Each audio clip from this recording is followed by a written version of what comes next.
নমস্কার বন্ধুরা, Piyali lifestyle with village পটে সকলকে স্বাগত জানাচ্ছি। আজকে সজনে ফুল এনেছি। সজনে ফুলের দুর্দান্ত একটা রেসিপি তোমাদের সাথে শেয়ার করব। আর এইভাবে করলে গরম ভাতের সাথে দারুণ লাগে খেতে। তাহলে কীভাবে করলাম চলো দেখে নেওয়া যাক। এখানে দেখো আমাদের গাছ থেকে সজনে ফুলগুলো কুড়িয়ে এনেছি। আর সকালবেলা ভিডিওটা করা হয়নি, কারণ সকালবেলা প্রচণ্ড কুয়াশা ছিল। কুয়াশার মধ্যে সেই ভিডিওটা কিন্তু পরিষ্কার দেখা যাচ্ছিল না, তাই সেই ভিডিওটা আমি স্কিপ করেছি।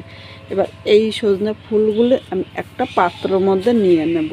এর মধ্যে নিয়ে সজনে ফুলগুলি 4-5 বার পরিষ্কার জল দিয়ে কিন্তু ধুয়ে আনতে হবে।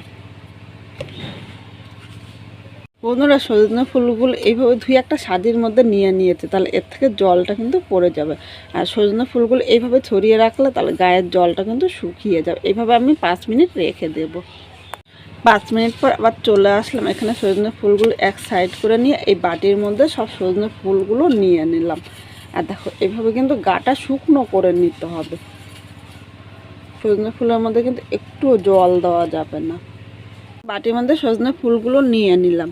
এবার এখানে আমি 4 চামচ বেসন নেব। বেসনটা তোমরা প্রয়োজন মতো নিয়ে নেবে।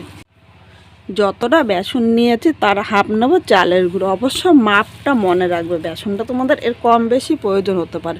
যদি 4 চামচ নাও তাহলে 2 চামচ চালের গুঁড়ো নেবে, আর যদি 5 চামচ নাও তাহলে 2.5 চামচ কিন্তু চালের গুঁড়ো লাগবে। আর এখানে কিন্তু আমি জল দেবো না, আজকে জল ছাড়া কিন্তু করবো, কারণ জল দিলে কিন্তু এটা আরও নরম হয়ে যেতে পারে। এর মধ্যে স্বাদ অনুযায়ী লবণ নিলাম, প্রয়োজন মতো হলুদ নিলাম, সামান্য একটু লঙ্কার গুঁড়ো নিলাম। ইচ্ছে করলে তোমরা স্কিপও করতে পারো। 2টো কাঁচা লঙ্কা একদম কুচি কুচি করে কেটে নিয়েছে। তোমরা ঝাল যেরকম খাবে সেই হিসাবেই কিন্তু লঙ্কাটা নিয়ে নেবে। অবশ্যই একটু কাঁচা লঙ্কা দেবে, নাহলে কিন্তু ভালো লাগবে না খেতে। একটু পোস্ত দিলাম, পোস্তর পরিবর্তে তোমরা কিন্তু সাদা তিলও নিয়ে নিতে পারো। হাফ চামচ কালো জিরে নিলাম। এখন প্রথমে শুকনো উপকরণগুলো এইভাবে হাত দিয়ে ভালো করে মেখে নিতে হবে। আর প্রথমে বলেছি আমি কিন্তু জল দেবো না, জল ছাড়া কিন্তু করতে হবে। শুকনো উপকরণগুলো মেশানো হয়ে গিয়েছে। এবার হাত দিয়ে এইভাবে চটকিয়ে নিতে হবে। এখানে দেখো লবণ দেওয়াতে কিন্তু এভাবে চটকালে ফুলটা অনেকটাই নরম হয়ে যাবে। যেহেতু জল দেবো না, তাই এইভাবে হাত দিয়ে চটকিয়ে কিন্তু এটা মাখতে হবে। তোরা দেখো ফুলটা মাখতে মাখতে কিন্তু অনেকটা জল ছেড়েছে। লবণ দেওয়াতে ফুলের থেকে জল ছেড়ে দেয়, আর জল দিলে ফুলটা কিন্তু আরও নরম হতো। এরকম করে শক্ত করে মেখে নিতে হবে। এবার হাতের সাহায্যে দেখো এইভাবে করে নিলাম। তোমরা এরকম গোল করে নিতে পারো, বা হাতের সাহায্যে এইভাবে কিন্তু চ্যাপটা করে নিতে পারো।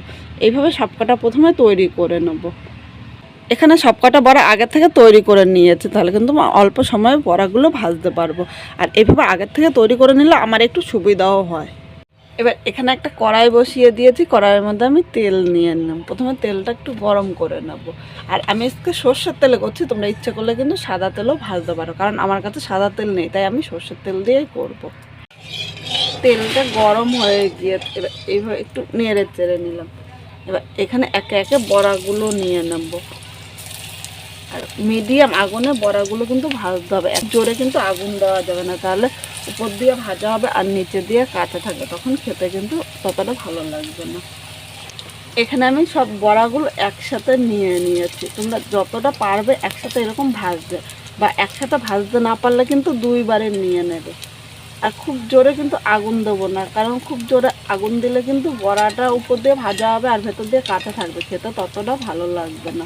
মিডিয়াম আগুন একটু সময় ধরে বড়াটা ভাজলে কিন্তু বড়াটা খেতেও খুব ভালো লাগবে আর খুব মচমচে হবে। এই সময় কিন্তু আমাদের সজনে ফুল, তারপরে এরপরে সজনের ডাঁটা কিন্তু খাওয়া উচিত। আমাদের শরীরের পক্ষে অনেক উপকারী এই সজনে ফুল বা পাতা বা সজনের ডাঁটা। বড়াগুলো এক পিঠ হালকা লাল করে ভেজে নিয়েছি। এবার উল্টিয়ে এই পিঠটাও ভেজে নেব। দেখো বড়াটা কিন্তু দারুণ। আর সকালবেলা এরকম গরম ডাল ভাতের সাথে যদি একটা বড়া থাকে না, আর কিন্তু কিছুই লাগবে না। এই বড়া দিয়ে পুরো ভাতটাই কিন্তু খাওয়া হয়ে যাবে। এই বড়াগুলো খেতে এতটাই সুস্বাদু হয়। আজকে খুব সাধারণভাবে এই বড়াটা ভাজলাম। তোমাদের কীরকম লাগলো কমেন্ট করে জানাতে কিন্তু ভুলো না। নতুন কোনো বন্ধু এই ভিডিওটি দেখতে আসলে ভালো লাগলে একটা লাইক, শেয়ার ও কমেন্ট করো। সাবস্ক্রাইব করে পাশে থেকো, যাতে নতুন নতুন ভিডিও আপলোড করলে সবার আগে নোটিফিকেশন আপনার কাছে পৌঁছিয়ে যায়। বন্ধুরা এখানে বড়াটা কিন্তু লাল করে ভাজা হয়ে গিয়েছে, এর থেকে বেশি ভাজবো না। এবার আমি বড়াগুলো তুলে নিলাম। এই বড়াগুলো কিন্তু বিকেলবেলা চা কফির সাথেও খেতে পারো, বিকেলবেলা চা কফির সাথেও কিন্তু দুর্দান্ত লাগবে। আজকে তোমাদের এই বড়া ভাজাটা আমি খুব সহজে দেখালাম। আর সজনে ফুলের অন্য কোনো রান্না যদি দেখতে চাও অবশ্য কমেন্ট করে জানিয়ে। বড়াটা ভাজতে ভাজতে কিন্তু আমার 3-4টা বড়া এমনি খাওয়া হয়ে গিয়েছে। এটা শুধুও খেতে কিন্তু দুর্দান্ত লাগবে। ভিডিওটা দেখার জন্য তোমাদের অসংখ্য ধন্যবাদ।